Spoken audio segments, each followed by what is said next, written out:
Funding for the art show was made possible by Montgomery County Arts and Cultural District, the Virginia W. Kettering Foundation, proud supporter of the arts in our community, and viewers like you. Thank you. In this edition of the art show, forks, knives, and spoons are used for more than just eating. Children are inspired by the power of acting. Second chances arise through poetry. And we learn that ballroom dancing knows no age. It's all ahead on this edition of The Art Show.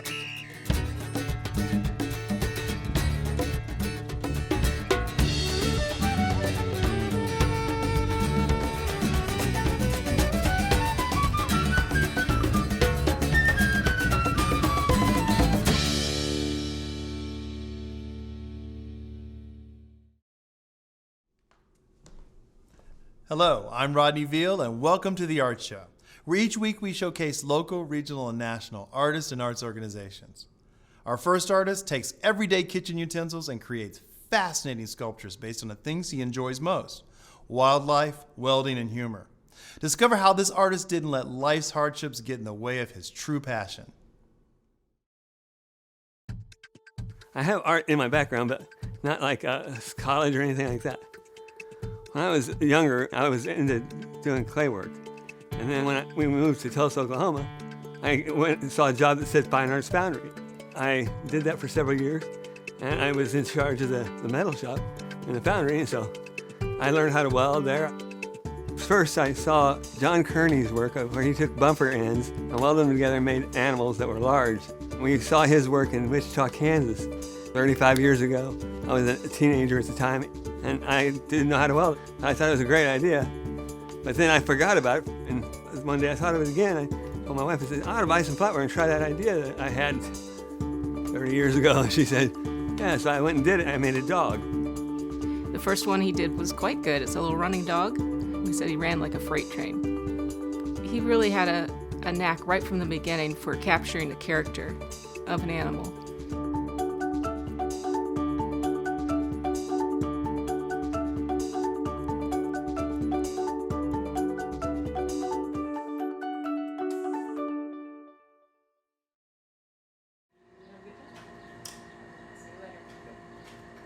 I had an early onset Parkinson's disease, and I just had a little twitchy finger. And I went in and tried to figure out what was going on, and they came out with, you have Parkinson's. So I've dealt with this for 21 years. It really is kind of a problem, because I can't move fast. I'm a freezer. I'm not a shaker, really. I can't move once I freeze, and so then I either lay down or just quit doing whatever I'm trying for a while. And then I go back to it, so I get in like 4 hours to 6 hours on a good day of work. I can either just lay down and give up, or I can just keep moving, you know? And I've decided that I want to keep moving. For Gary, physically, dealing with the Parkinson's disease is a big deal. There have been several times when it's just come to be like, maybe this is it. Maybe I'm going to have to quit. He would just be at a really low point, and then we'll manage to work through it. I have to tell you, my wife is just the greatest. She critiques my work, supports my work. She drives me everywhere I need to go, and she takes care of my internet stuff. She communicates with people. She's my banker. She's everything. And so I couldn't do it without her. I really couldn't. It's just there are some things that Gary doesn't find easy to do anymore. I encourage him a lot, because there's times when he just feels like things aren't going as well as he'd liked, and he doesn't see the point anymore, whatever he needs, and I try to be in tune to that and help him with it. He says it's not done until I give it my final approval. Make sure they're all stiff on there, too. But maybe, Now, the first place I'll start is like on a heron, for instance. He comes off a base, I'll make that first leg straight and work on making everything centered. I try to make the piece from the head down. If I make the head I like, then I'll finish the piece. I put the forks and spoons on top of this cage that I built in there, the body shape. So I limit myself to forks, knives, and spoons. And I could do it with other pieces of metal, but I don't. it has a uniqueness to it, you know. And so I do have to use new flatware sometimes, but it is less than 2% of it. Everything else is used flatware. I try to keep it eco-friendly that way. I'll see an animal on TV or in a magazine, and I'll go, "Wow, that's a cool animal. I think I'll try and build one of those." Or I'll see in my mind what flatware to use for an animal. I try to get the animal to look like what I think the animal would look like. I also try to put what I call attitude into my pieces. I did a family of gorillas. I tried to make the baby look like he's having fun. Or you look at it, you look at the heron, and he looks like he's going to do something to you because you're bothering him. It's just a cock of the head a little bit. I think people are drawn to Gary's work because it's not expected. They can't really figure out how he did it. How did he get a face out of forks, knives, and spoons? And they start looking at the individual pieces that are in it. And maybe they see grandma's pattern in it, or a pattern that they have. And they start enjoying just looking at the textures and the way they work together. I've got a condition that I'm still able to produce stuff. And I enjoy that respect. You know, even though I've got Parkinson's disease, I haven't given up, and I'm not going to give up till I have to. You know, it's like I'll keep doing this as long as they keep selling. I'll keep making them, and as long as people keep thinking I have nice artwork, then I keep at it.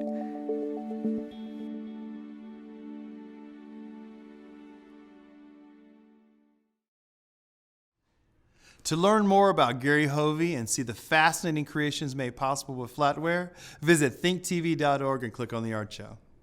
For over 90 years, the Children's Theater of Cincinnati has showcased Broadway quality performances for kids around the nation.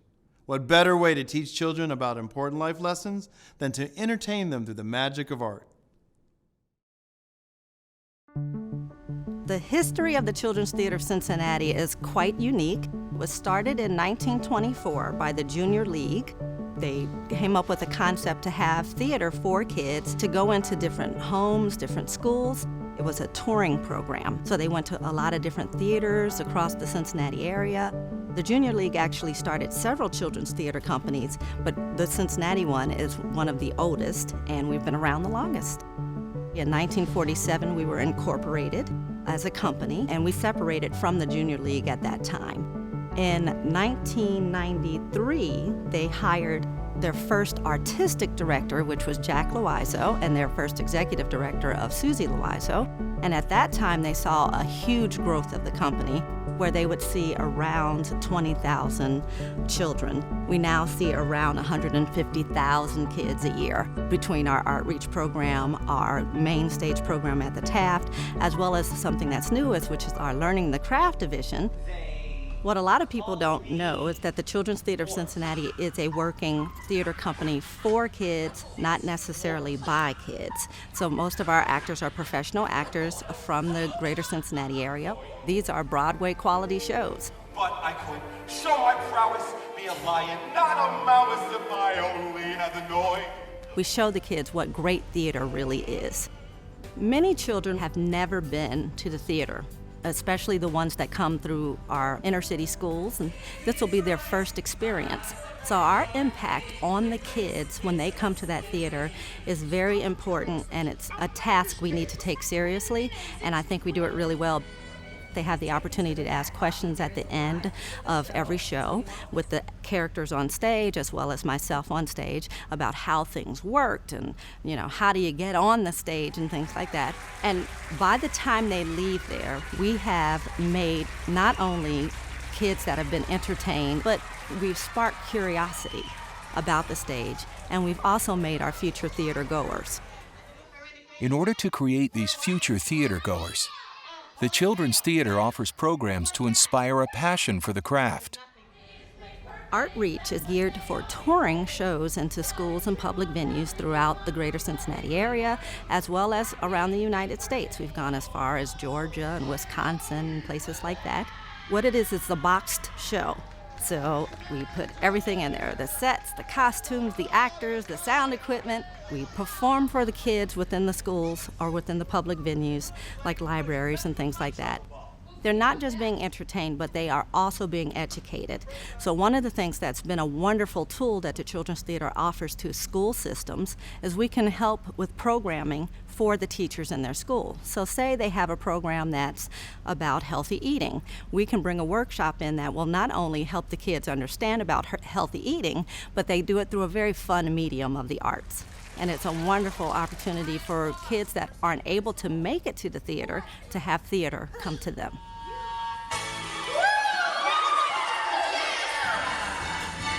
The main stage is our professional Broadway-style, 1-hour-long productions. It's all geared towards the attention span of a kid. They learn about etiquette of the theater within that hour. They ask questions about the show within that hour, and then they all get to go home and discuss it with their families. Learning the craft is for kids to actually learn the techniques of musical theater. So everything from drama, dance, vocal music, tech theater, costuming, everything. So these are all classes that we provide so they can learn the craft of musical theater. It's an amazing, amazing experience to watch those kids grow. I think the community gains a tremendous amount from a wonderful, well-established professional theater company that's here to make this a region that's great for families. And when you have a region that's great for families, then you have a region that grows. I dream big. I want us to have 300,000 kids coming through that theater within the next 5 years. I can't imagine being anywhere else because it just makes you want to wake up every morning. It makes you want to be able to provide this service to the community because the reward is never the paycheck. The reward is the smile on each and every one of those kids' faces. You can't buy that. It's amazing.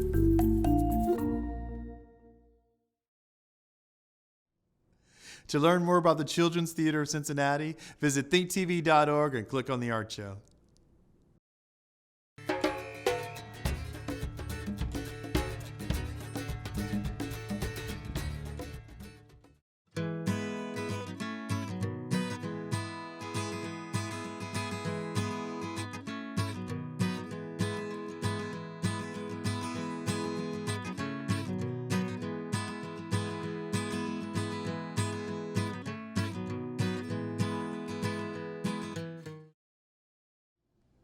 We want to introduce as many local artists to the community as we can. So email us a short video like the one you just saw, and maybe we'll give you a quick shout out.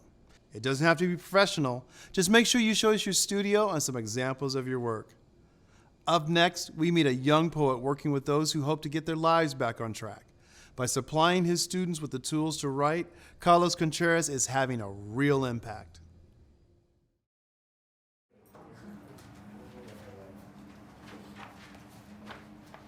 Need something to write with? Try one of those doesn't work, so try and give me back the one that doesn't work.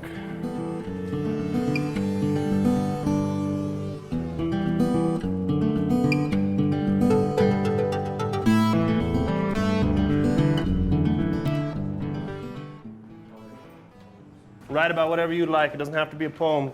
Whatever's on your heart, whatever's on your mind. Well, this man the other day told me that he could not understand the world that I'm from, and it made me admit that I could never understand his either. I sit in this classroom on Wednesdays in the evening, and there's this dude who's trying to understand the world of orange jumpsuits and criminal histories. His heart is like a golden microphone trying to hold a conversation with a broke speaker. Yet somehow they communicate. This program that we run out here, we tout it as a self-reflective process, as a journey of looking at oneself and the decisions we make and the choices we make in life and what we're going to do in our future and otherwise what we're doing in the present. Damn. It's modeled partly in that way because that's simply what I do with writing. It's the way I figure myself out. I continually discover things about myself on an emotional level, and writing is the easiest way to do that for me.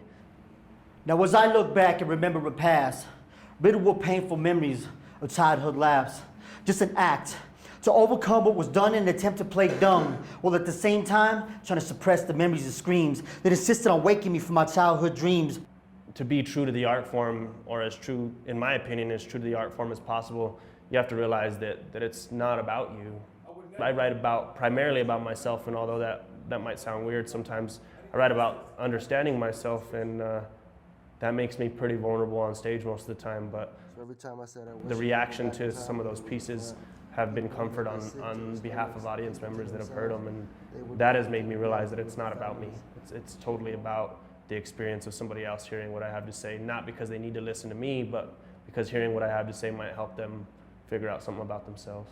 But life's tricky, so it came fast like a freight train. Once a young boy, now a young man.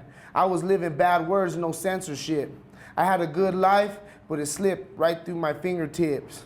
I thought life was a game and I played myself with both hands. I'm ambidextrous. I know my light's not bright right now, but in time it will shine because it's mine. I would say the biggest thing that people can learn about the folks that are in here that I've learned is that it's not bad people, it's bad decisions. I've learned that people give up on themselves when you give up on them, and our program aims to not give up on anybody.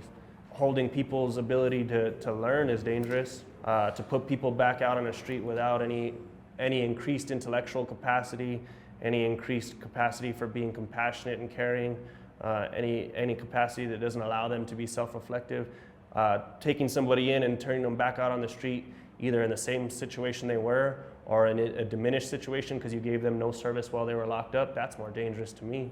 Our participants in Just Right come from, not all of them, but a lot of them come from backgrounds of drug-addicted parents. A lot of them come from split families. A lot of them come from being homeless. It's a lot of solitary time, and then they end up in places where you spend even more solitary time. My point being, they very rarely get to speak to anybody that wants to listen. Start CPR because I don't feel the heartbeat. It's just another addict that fell off his feet. It's not a question of if, it's just how are people going to change? Are we going to help them to change themselves for the better? Are we going to help them to continue to make the wrong choices and change for the worse? Because it's funny how things could change for the better. And the good Lord sent me here just like a letter. And just like that, it all went away. Like a dream I had to wake up the next day. I'm free from that life, can't you see? Because once again, God saved me. 12 years ago when I started doing poetry, I'm from 2 older brothers and a dad who was a Marine, and so poetry, being a poet, wasn't like the most attractive thing. Or it was kind of something to make fun of for a real long time, you know, until they went to an event, until my dad heard the first poem I wrote about him, and then they realized that there was something within that art form that although they didn't practice it, they could begin to appreciate, they could realize what it took. Engaging with an audience or with a group of people, for me, comes primarily out of being honest.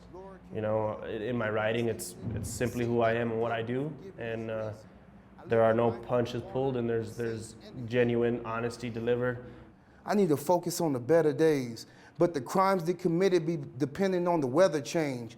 And people steady asking for it, but can they really weather change? I'm just giving my 2 cents. Cause the dude I knew back in the day that moved bricks underneath the overpass asking for 2 cents. I care because somebody has to. I care because I met a partner on this project that has a heart just as big as mine. I care because I realize that the facility care. I care because we're allowed to care, and until they take that ability away from us, then it's our responsibility to do so. There are 3,000 people in this place. If nobody cares about them, then what are we doing for our own community? Do I understand them at all times? No. Do I relate to their background and their experiences all the time? No. Can I care about them even though I don't have that level of understanding? Absolutely. I strive for perfection. It was born into me, branded, expected to be a better version of self with the setting of each sun.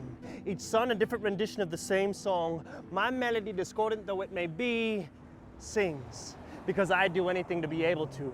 But instead, I write. But these instances are never the final draft. Edit in progress. I am a practitioner of process. Poetry bent into the frame of this ink scroll must have something, sometimes finding nothing at the end of me. New beginnings offered to each day with the rising of the sun. And I don't mind the sweat, grind, hustle, humble, respectful, respectable. I respect boundaries even when ignoring or breaking them. Aware that they are there, often push beyond the comfortable to find the memorable. Remember me for being the weird kid, loud ones, squeaky wheel, loose screw, dollar shop, but never a minute too late. In fact, sometimes too soon for what's about to come. Coming out of my shell, I figured out these wings need no cocoon. Monarch mounting metaphors, I'm still flying. I write like that's all there is to life, and sometimes it is. but I'm finding space to be comfortable with that I cannot control, which can commonly be reduced to my own thoughts, emotions, and fingertips. Mouth, feet, and lips, I'm a mess. Mass mayhem with ink and a story to tell. Remember me for being confusing, confident, coincidentally always there when you need me, but confused as to what I should be doing. Things are getting done in means and matters of importance. I will remember myself not as important, but better yet, insignificantly different than you. Because we make better music when making moments with our conversations. Life is a foreign language and our interactions are simply the translations. I am forked tongue, never forgotten I hum, sick of the sound of my own voice. If only I could sing.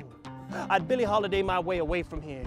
Coltrane, catch the next one out of town. Onto something not so blue, less gray, all needle and no fix. I'd scratch whatever's beneath the surface and remix. Mix my mouth back into something that made sense. If only I could sing.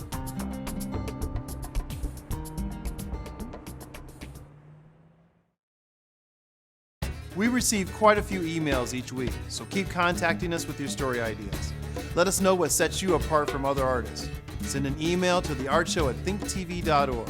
Include contact information and links to performances or art samples online.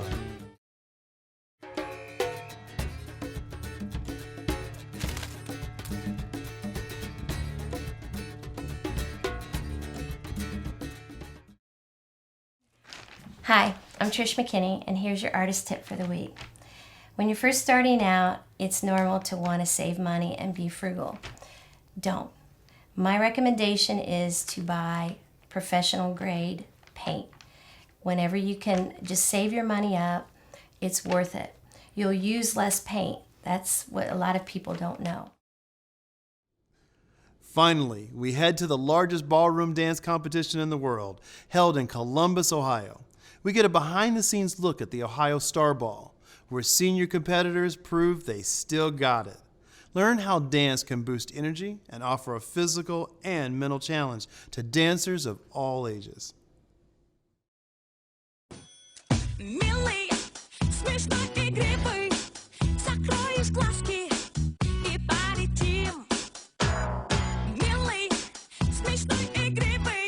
I didn't start dancing until I was 69 years old. Barbara's been with me for 2 years, and last year we went to the World Championships for the senior division, and she won the World Championships in American Smooth and American Rhythm. I like a lot of dramatic dances, like the tango, the paso. I like those because it's a character kind of a dance. Ohio Star Ball is the largest competition literally in the world, and it's held in Columbus, Ohio. We start at 7 o'clock in the morning and go until midnight the entire week. So on any given dance floor, you can have multiple levels, multiple age groups. That's what's confusing to most people, and they think that everybody on the floor is dancing against each other, when they're just bracketed, and the judges have sheets that show what the brackets are and who's competing against each other. Each dance has its own storyline, its own character. The moment you're done with one dance, you immediately have to concentrate on the next one you're going to. As you're walking to your next location, you already have to be putting into a mindset of that storyline of that dance. Come on!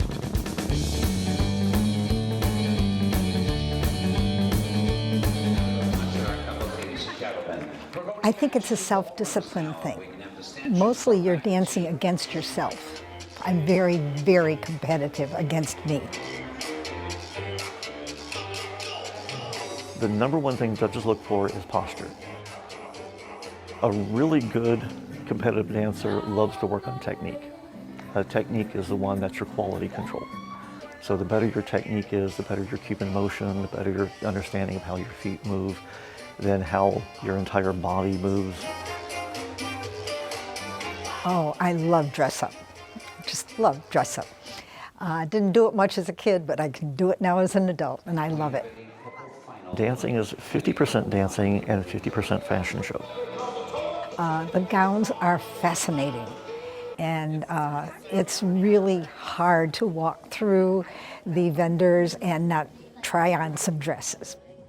So when you go to a dance competition, the ball gowns and the Latin costumes, they're one-of-a-kind dresses, they're couture dresses.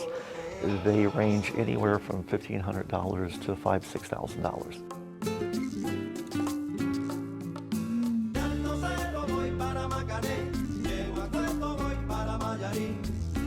$6,000. So Margaret's been dancing since 1985. She's worked her way through the bronze, the silver, and now she's into the gold level of dancing. And Margaret has won a top gold student there 2 to 3 years now. Once I started taking lessons, I really enjoyed it. I found it was a lot of fun, and you're building up your strength and your endurance as you're dancing all along. So you're in better shape for your age than people who don't dance. It's challenging, and I think you need a challenge no matter what age you are. And I think as you get older, you kind of lose that drive, and dancing gives you that drive to challenge yourself. And I like that. So anybody at any level, any age can learn to dance. My youngest student right now is 5 years old. My oldest student I've ever taught was 94. But once you get into ballroom dancing, you are hooked for life. Get off the couch. Anybody can do it. And if you have no sense of time, your teacher will give you the sense of time. As I say, it's an addiction. I'll warn you right now. People who just have a love of life become really good competitive dancers because they're just dancers and they have a good time. That's the most important part that shows across on the dance floor. And the jive. Thank you, competitors. Nice round of applause for our couples, ladies and gentlemen. Judges, coming up now is... And that wraps it up for this edition of The Art Show. Until next time, I'm Rodney Veal, and thanks for watching.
Funding for the Art Show was made possible by Montgomery County Arts and Cultural District, the Virginia W. Kettering Foundation, proud supporter of the arts in our community, Ohio Arts Council, Ohio Humanities Council, and viewers like you.